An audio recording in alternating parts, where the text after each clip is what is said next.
Imagine I've given you $1 million, Hmm. and it's imaginary. And how would you go about building a portfolio? Well, that's one of the first questions I usually get. Oh, I have this sum. How should I invest? And my standard answer is take your time. Take your time in several ways. First and for all, take your time by spreading out that amount over a few years. Hmm. Bring it in slowly, maybe every 2 weeks or so. I invest every 2 weeks. I add to my portfolio every 2 weeks, maybe every month or maybe every week, as you want, and depending on the amount. I don't think it's a big problem if you want with a $1 million. You can do that every week, and a certain amount. Now, let's say that we have a crash like last year, 30% down.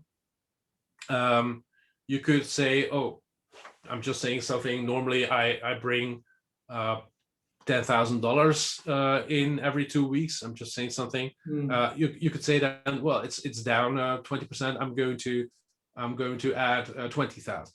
Mm. Oh, it's down 30%. I'm going to add 30,000. And in that way, you can buy more when the stock market is down, Mm. and then you average out the rest as well, because you don't know if it will stop at 30%. Of Mm. course, it could go down to 40 or 50 or 56%, like in 2008, 2009. Mm. And you could add more and more and more each time. So that is take your time, part one. Take your time, part two is take your time to get to know the companies that you invest in. You shouldn't just throw money at names. I hear that used a lot. Oh, this name is, and I'm always irritated. It's not a name; it's a company. And The yeah, business. I think it's very important to know the company well, and to know what it does and why it's a good one or not. So don't just throw in some money um, because it's a hip name or you have heard about it. You should really know what the company does.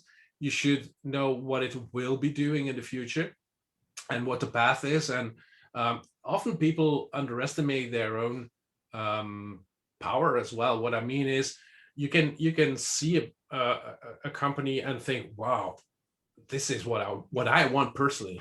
Um, I live in Belgium, and I would I would really love to have a Peloton bike. It's not on the market here yet, Yeah, yeah, but yeah. I would really want it. And if you look at your own feeling, and then you use that own feeling in your research, and then you see that Peloton has a net promoter score of 94, the second highest of all brands after Tesla. Well, then you know that this is something special and that you should look a bit deeper. And I started out with cynicism as well. Peloton is it's just a bike with an iPad Yeah. on it, Yeah. and then I saw what it all did, and how people were really part of the community.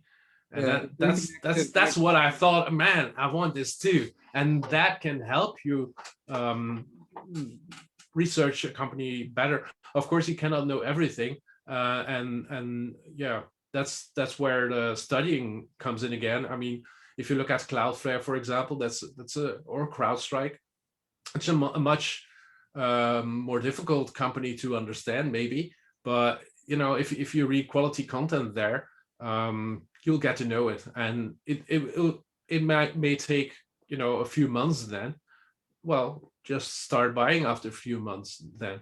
So, and that's why that spreading out, it's better to dollar cost average, but in a way it's also better to buy yourself the time to get to know the companies that you're buying, because they are companies and not just paper.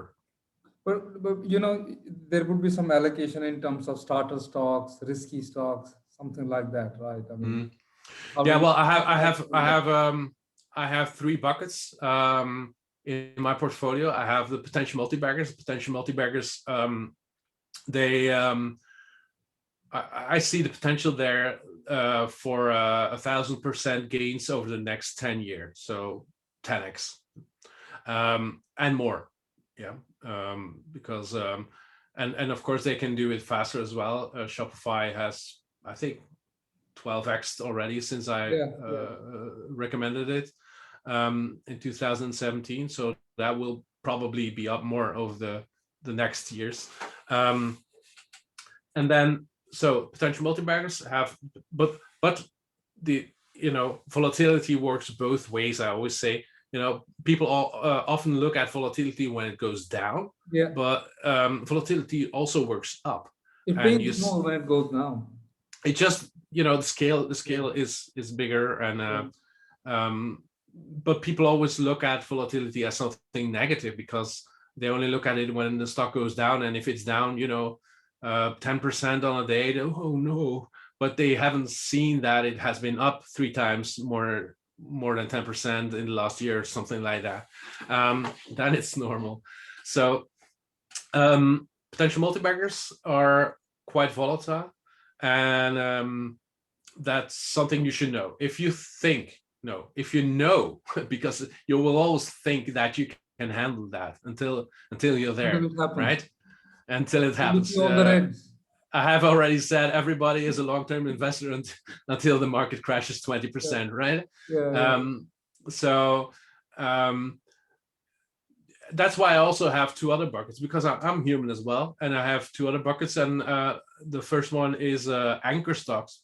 Mm-hmm. Or the second one, sorry, is anchor stocks, and anchor stocks are bigger companies, which I can still see beating the market over the next 10 years. And we have already named Amazon, Adobe is another one, Salesforce, stocks like ServiceNow, although you could even you could argue about that one, but those kind of, all of them are bigger than 100 billion companies. Yeah. So they bring some stability to your portfolio. That's why I also call them anchor stocks. And then you have a third class, and that is the budding anchors. And budding anchors are companies which could become anchor stocks, and they're something like 30-40 billion companies, like Peloton, for example. And I could still see them go up 500% over the next 10 years and more. The potential is there that they go 10x as well.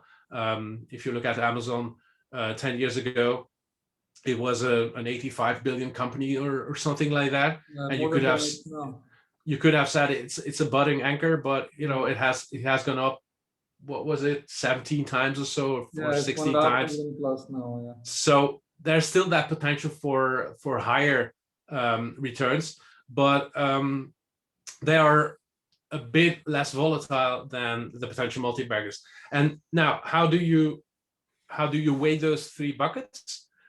That's completely up to you, and that's up to you in that sense that you have to know who you are, and that should be reflected in your portfolio. For myself, I have about I think 65% in potential multi-baggers, something like 20% in budding anchors, and then 50% in anchor stocks. And but if you are afraid of volatility, if you know that you feel bad if your whole portfolio is down 7 or 8% in a day, well, maybe you should allocate a bit more to anchor stocks, and then and especially if you're just starting out, I think those anchor stocks are better, because they can still, well, they often still move more than the general market, and that's also why I think they will beat the general market. And but they're not that crushing feeling of down 15% on a day, and I don't know why.